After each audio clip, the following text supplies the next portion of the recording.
Welcome everybody to part 4 of Can You Beat All of PvZ2 with only Cabbage-Pult. In the last episode we managed to beat the majority of Wild West with only Cabbage-Pult, and we'll be able to do the same for FrostBite Caves. All the freezing winds catch us before able to make it to the end. So yeah, I hope you guys enjoyed this video and let's get straight into it.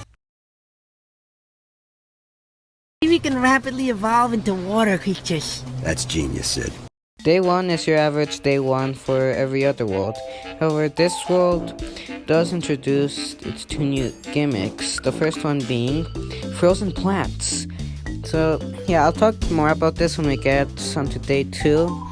But the second gimmick is Slider House, which will move zombies to a random direction depending on where they're pointing. And this can either be helpful or can be really bad. So yeah, there's no in between really. And day 2 introduces freezing winds, which will be able to freeze our plants every once in a while. The first time they come, they only cover up 2 layers of our plants, but then when the second one comes in, yeah, that's GG's. So yeah, I'm pretty sure you can guess why this is going to be really bad, as FrostBite Caves is somewhat dependent on heaters to be able to make it through the world. But yeah, we don't have any healers, so yeah, this will become a problem. Day 3 is a convertible level. Oh, and don't worry, these levels will get more and more chaotic in appearances as we move on, just wait. Day 4 introduces Hunter Zombie, who, hey, remember back in day 2 when I talked about how ice will become the biggest problem for this world? Well, yeah, all this guy does is freeze plants. He needs to throw snowballs 3 times for it to be able to freeze a plant, so yeah, he will become a very big problem. Day 5 is another convertible level, and it's also the very first convertible level to have Cabbage-Pult ever since ancient Egypt. For that reason, I decided to try to see if I could potentially beat this level with only Cabbage-Pult, but no, it wasn't really possible. Like I said, heaters are basically just really dependent for this world, and Day 5 basically just kind of proves that. As well, I'm able to make it to the final wave consistently, but I don't really have enough power for it to be able to deal with the final bucket hits that are at the end of the level. So yeah, only 5 levels in and we are already having problems. Very nice. Thank you, game. Day 6 is another calm level that isn't really too interesting aside from the sunflowers. And day 9 introduces Dodo Rider zombies, who will ignore Slider Tails and will just fly over them if they do encounter one. He isn't really that dangerous of a special. I mean, he does have somewhat a good amount of health, but he's not really too bad. Him ignoring Slider Tails basically just means nothing, I guess. And day 11 is an impossible level. If you want an explanation on why this level is impossible, well then just really tell me. How is it that I'm supposed to deal with this Congo line of zombies? Like, bro, seriously? Day 12 was going alright until it wasn't. So yeah, as you can see, the frost winds just freeze all of our Cabbage-Pults in a matter of seconds. My second attempt, I did try to use some of my plant food, as there is quite a lot of it this level, but yeah, no, the final wave just ruined it for me. And day 18 is a Don't Let the Zombies Trample the Flowers level.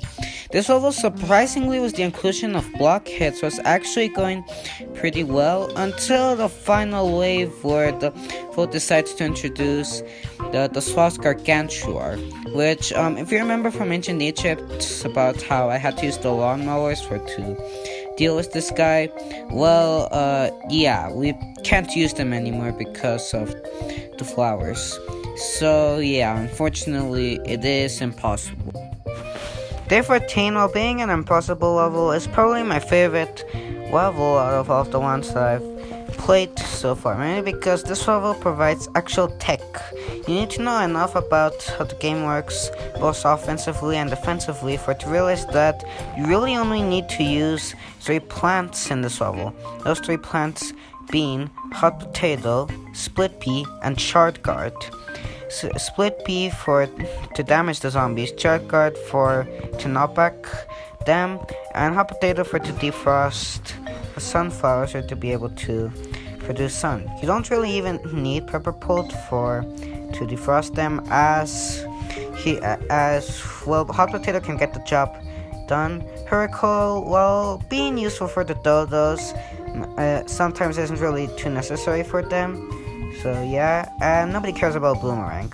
So yeah, another thing I should have probably mentioned is that no zombies come from the middle lane, so yeah, that's a bonus. Anyway, that's it for this level. Cut to other levels. Day 15. This level pretty much just speaks for itself.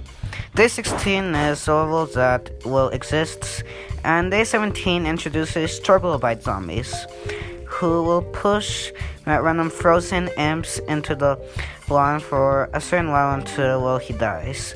These imps can be defrosted or basically just let off their ice blocks. So yeah, they're not really too bad because dealing with an imp is basically just dealing with a basic zombie, and yeah, Troglobite doesn't really have that much health himself anyway, so yeah, not really too bad. Day 18 is the Stunnion tutorial level. And Day 19 is an impossible level for the same reason as Day 5. Because we don't have any heaters, so yeah, stuff like this happens.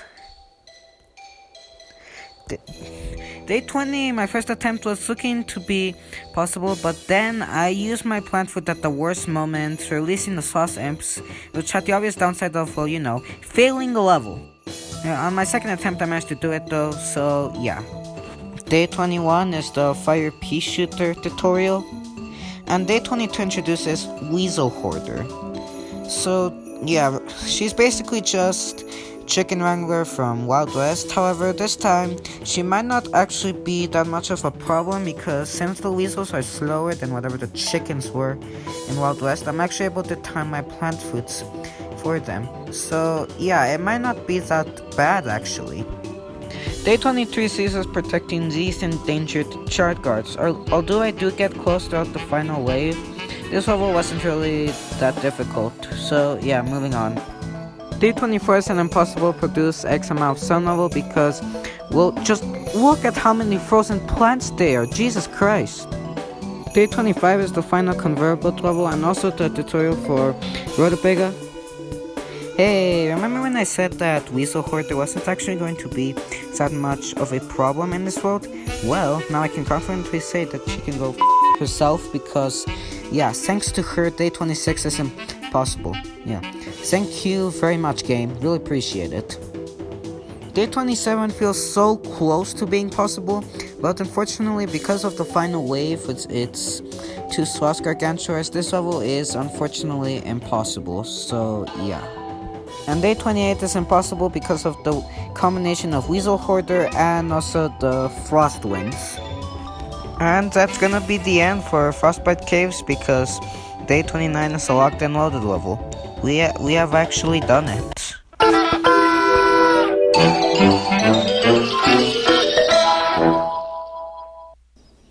So yeah, that was FrostBite Caves.